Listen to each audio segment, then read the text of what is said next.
Good afternoon. This is Resource Center. I'm Maya Tan. Now, according to the latest annual global salary survey released just yesterday by professional recruitment firm Robert Walters, the Malaysian employment market is likely to remain largely candidate-driven in 2015, with top-performing professionals commanding multiple job opportunities as well as counter-offers. Local companies have also increasingly shown keen interest in hiring overseas nationals due to their global exposure and knowledge of the domestic business culture. So here to tell us more is Kimberlyn Lu, Associate Director, Robert Walters. Welcome to the show. Thank you very much, Maya, and thank you for having me here. Oh, it's a pleasure. So can you give us an overview? What's the state of the employment market? Okay. 2014 was a very active year for us. We saw very buoyant recruitment across all the industries in which we recruit.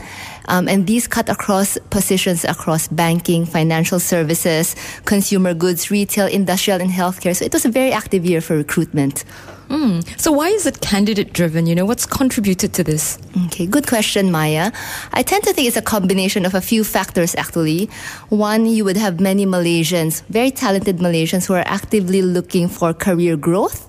And these career growth can be gained from either regional or global experiences. Sometimes in their existing organizations, they might find that they're a bit limited with these opportunities, hence prompting them to expand their search beyond just Malaysia. Two, we've also seen that there have been quite a lot of niche or specialized positions in certain industries. If I can cite an example, the growth of the e-commerce space in Malaysia has prompted a lot of companies to set up e-commerce teams to cater to the growing needs of consumers. And this has generally driven the demand for digital or e-commerce talents. Right, but the fact that it's candidate-driven, does this mean that there are more jobs than talent out there? Good question. I would tend to think that there are a lot of jobs out there, but there's especially high demand for certain kind of talents. If I talk about jobs in general, you will find that sales or revenue generating positions are generally always in high demand across all industries. Okay. Well, the report states that local companies have also increasingly shown interest in hiring overseas nationals. But why expats? Is it a mindset of employers, or are we seriously short of local talent with leadership abilities? I would tend to think, Maya, that we are not short of local talents with leadership capabilities. In fact, I do strongly believe in the leadership capabilities of Malaysians. I think a lot of companies do bring in foreign talents for some technical expertise that they might bring in based on their international experiences, but these would normally be at more senior levels. The trend we see at the mid-levels, when I say mid, I'd say probably assistant manager, people 4, 5, 6 years of experience onwards, there's still quite a lot of interest in more returning Malaysians rather than just foreign talents. Right. And what's happening on the other levels? You mentioned the mid-levels and the employment rate as a whole. How are we doing? Okay. Generally, I think the employment rate in Malaysia is quite low. It's 1-2%, so it's very, very low, indicative of a very healthy workforce. Hence, when you have new companies who come in and set up operations, be it shared service or manufacturing, there is really a fight for talent.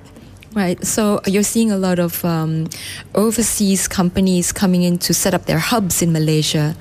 Why would you say that is? Okay, good question, Maya. A few factors. One, I'd say the government has been very actively promoting foreign direct investments into Malaysia.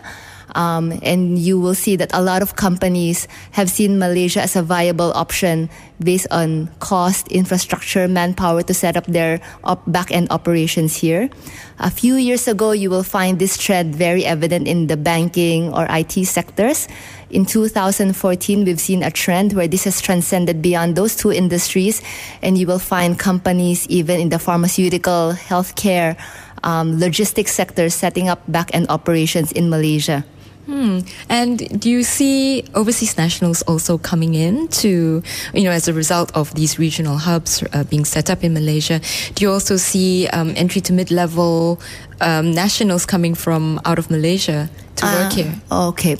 We see a lot of interest really from expatriates, foreign nationals to come into Malaysia. From a recruitment perspective, we see that every day. You see a lot of people writing in, calling in.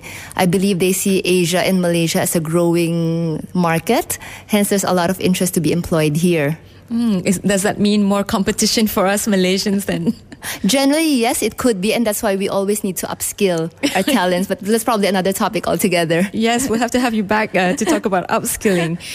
Do you see similar things happening in other parts of the region? For certain positions, yes. If I were to cite the banking, financial services industry, regulatory bodies have been tightening up across the region. For that reason, you will find that suddenly in the past few years, there's been a strong demand for risk or compliance professionals. And this is not just in Malaysia, but we've seen this trend in the region as well. Okay, well, I'm going to ask the million-dollar question, right? So are salaries increasing as a result? Is it good news for us? Drum rolls, please. Yes. Well, generally, based on our experience in Malaysia, we've always seen an upward trend in salaries. If I were to quote a figure, it would be between salary increments for people staying within the same job, could be anywhere between 4, 5, up to maybe 7 to 8%. For promotions, it can go up to even 10% or so. Though obviously, Maya, this would be highly dependent on the individual performance as well as the company's total performance. And any other salary trends you're seeing? Yes, we do. So for people staying within the same job, that's the general 5 to 10%.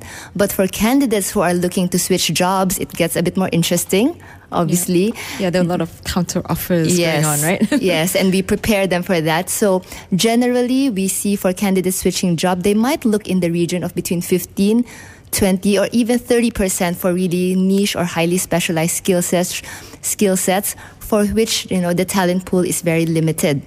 Right. Okay, well, I'm speaking with Kimberlyn Lu, Associate Director of Robert Walters, and we're going through the findings from their latest annual global salary survey released just yesterday. More when we come back on Resource Center, BFM 89.9. Being first matters. BFM 89.9. Good afternoon. This is Maya Tan. You're listening to Resource Center. Today we've got Kimberlyn Lu, Associate Director of Robert Walters here, and we're going through the findings from the latest annual global salary survey.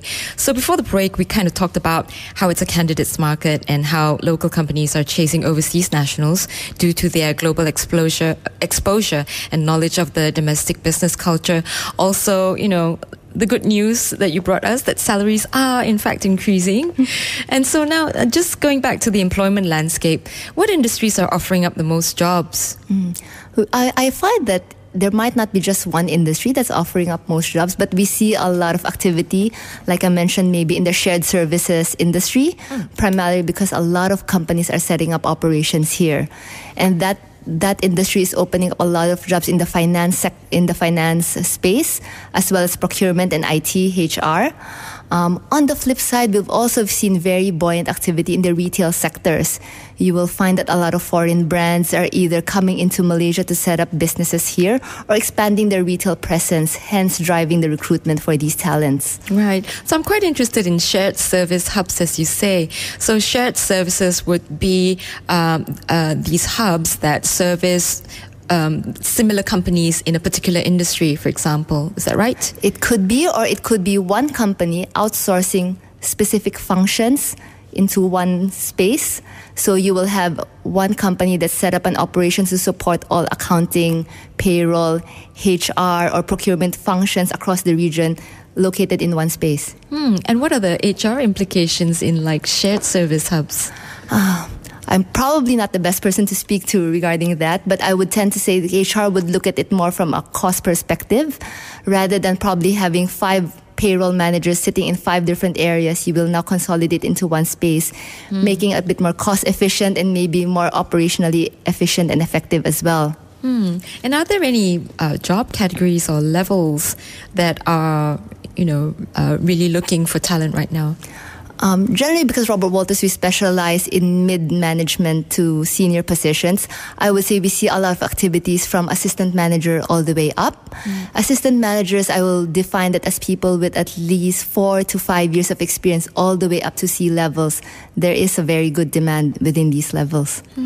Are there any industries that are seriously facing like a talent shortage?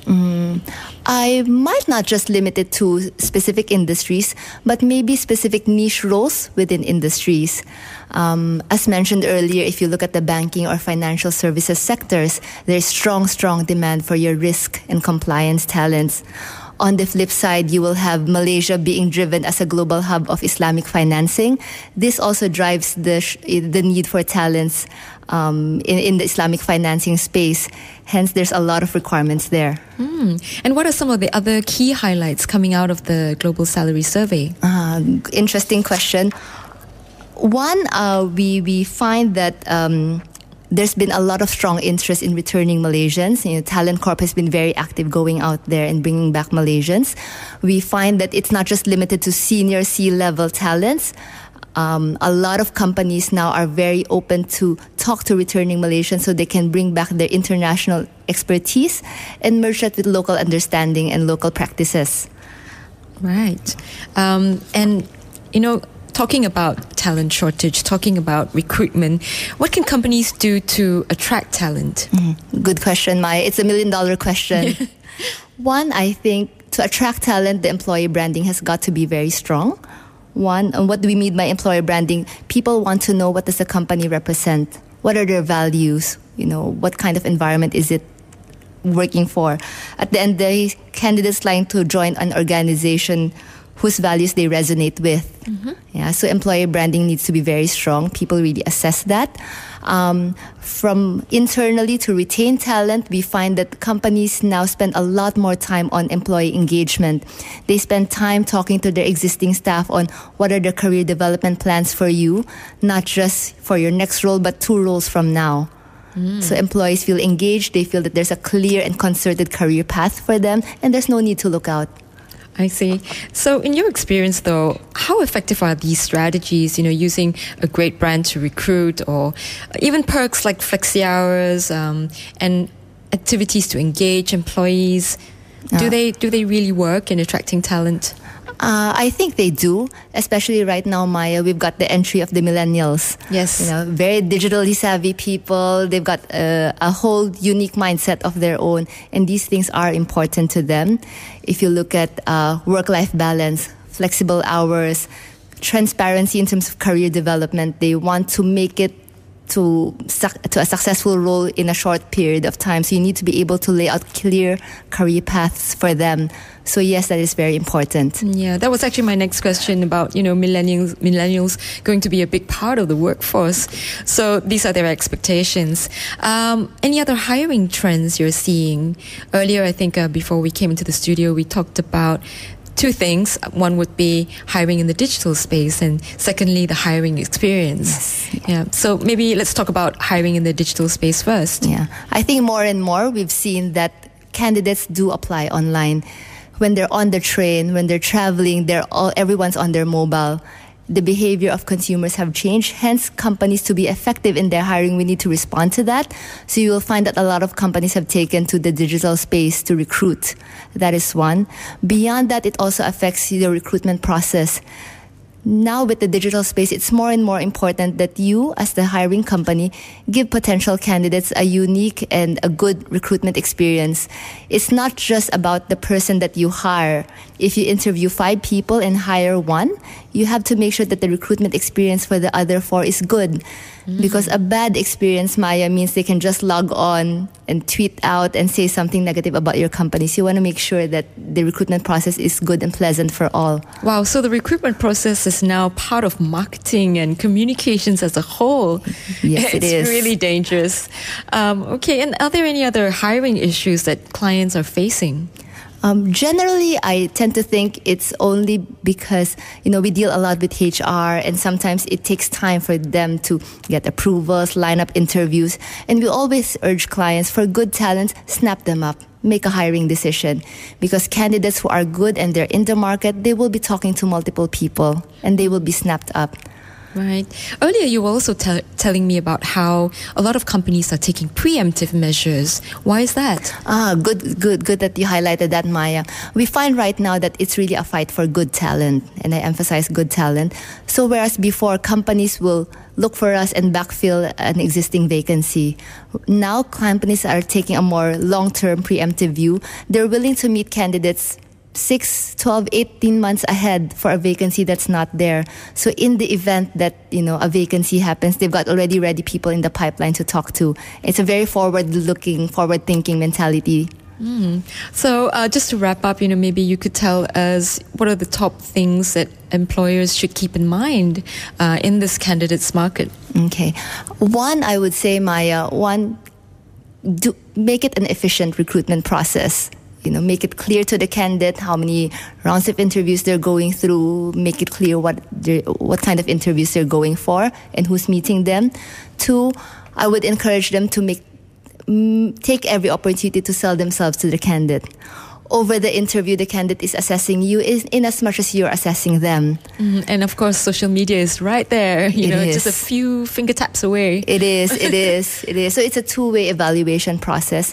And last but not the least, I would encourage clients that if they meet good potential candidates, make a hiring decision. All right. Well, thanks very much for being with us today. How can people get hold of the salary survey? Okay, Maya, for people who are interested, they can just log on to our website. It's www.robertwalters.com.my, and they can just download a copy from our website. Right. So thanks again for being with us. It's been a pleasure having you. Thank you very much, Maya. Kimberlyn Lu, Associate Director of Robert Walters. This has been Resource Center, and I'm Maya Tan on BFM 89.9.